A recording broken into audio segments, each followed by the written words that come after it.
Hello everyone and welcome. My name is Brittany and today I wanted to talk to you a little bit about this gorgeous plant that I have in my collection. I am so excited because it just this week popped this new leaf and it was a huge upsize from the last leaf and it is getting another leaf right here. So if you have never seen this plant before, this is the gorgeous Philodendron Verrucosum. And I am planning on putting this onto a moss pole today, talking a little bit about its care, looking at the potential for growth in this plant. And so if that's something that interests you and you are into moss poles like me and into philodendrons like me, stick around and let's talk Philodendron Verrucosum. So the Philodendron Verrucosum is a philodendron, obviously, and it is a tropical growing plant. So with that, it does live under the trees in the rainforest and it attaches themselves to the big trees and it grows up the tree using its roots, its aerial roots. And so with that, it has the potential to do really well when it is growing up a moss pole or a support system of some type. So my idea for this is to add it to a moss pole, give it the potential to upsize its leaves. This new one, gorgeous, like stunning. My husband had initially seen this plant actually, and he was like, whatever that lightning plant is, we need it. That was his words. So we did get this a few months back. I am ready to add it to a moss pole because I do want to see the potential for its growth. So that is what we're going to do today. I'm going to go get all of the stuff that I need to create this moss pole for this plant. And as we do that, we will analyze. I think that there are two separate stalks in here, but I'm not actually 100% sure what is going on with it. Look at that cute fuzzy stem.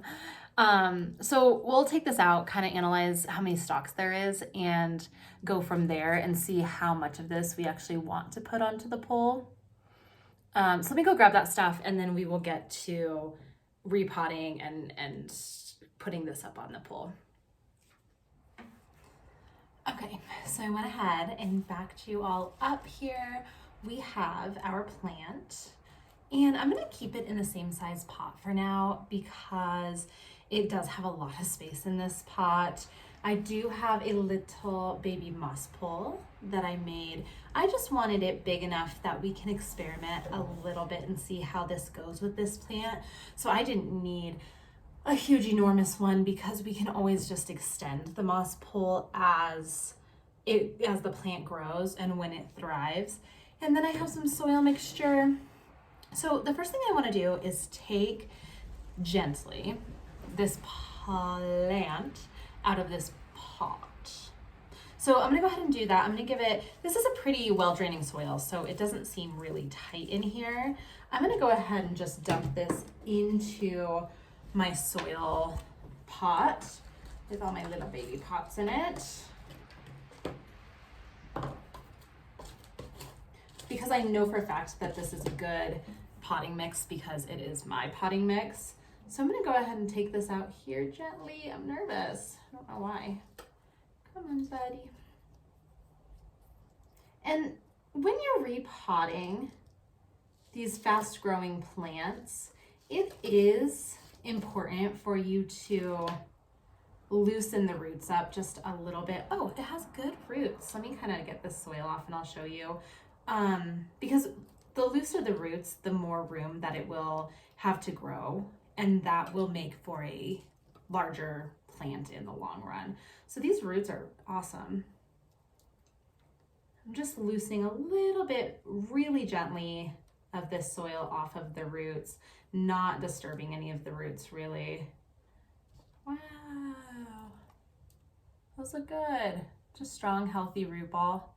That looks great. And then the next thing that I wanted to do is see if there are any separate plants here, because if I could separate these, it would make it a lot easier to back this onto the moss pole.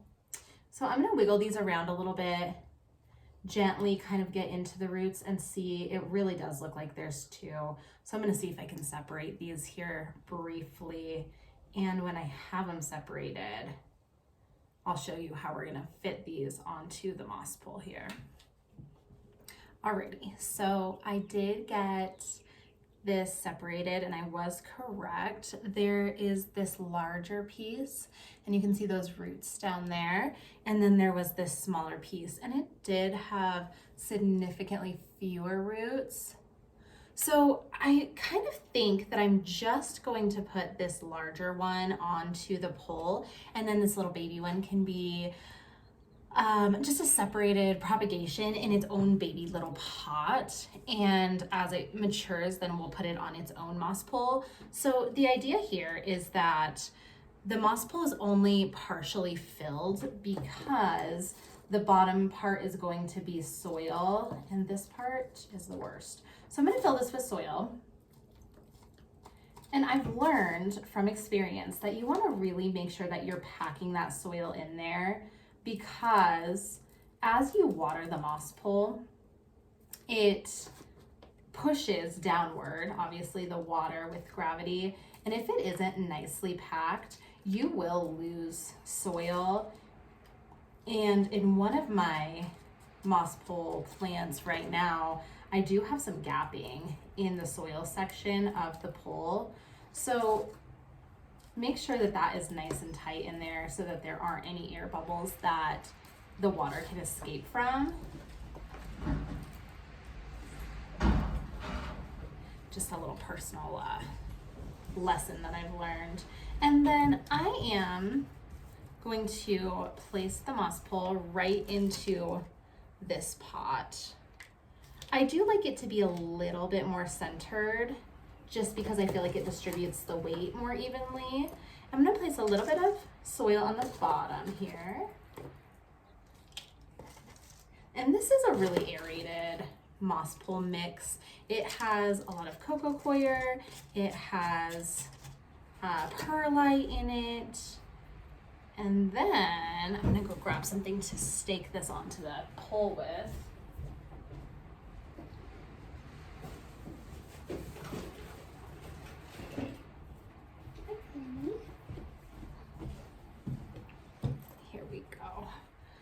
So I'm just going to place all of the roots down at the bottom of the pot, underneath where we will then fill with soil.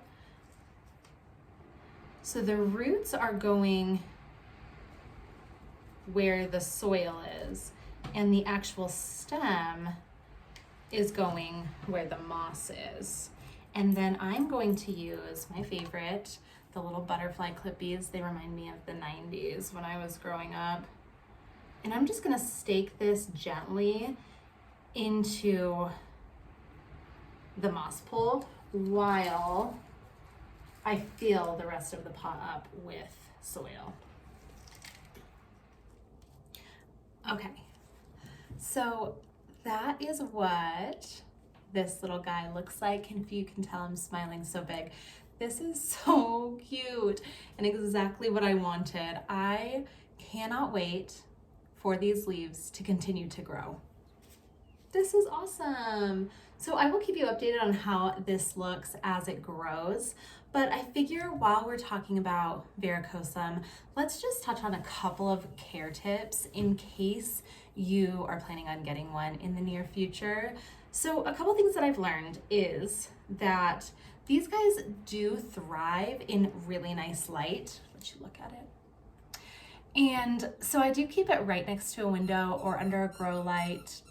And I think I'm getting 1 to 2 leaves at all times popping in.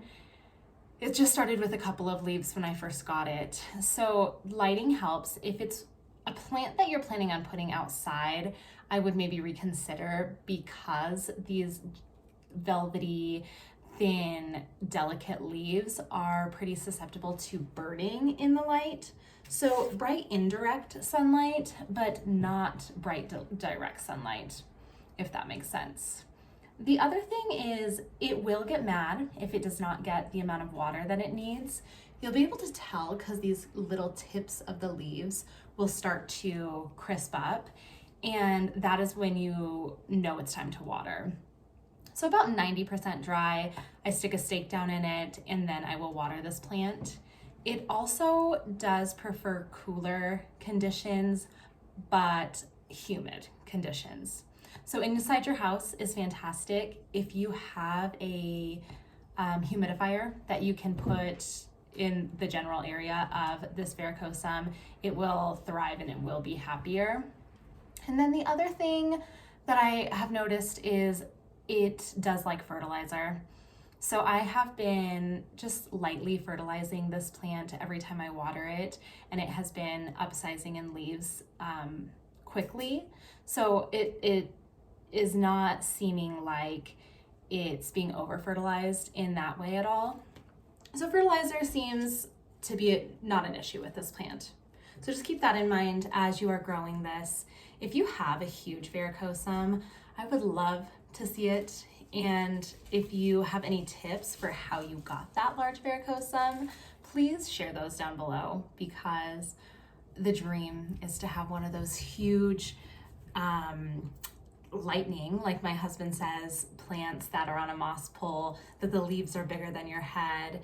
And that is what I'm going to try and do here. So I will keep you guys updated on how this goes, and I will see you in my next video where I will show you what's going on with this guy.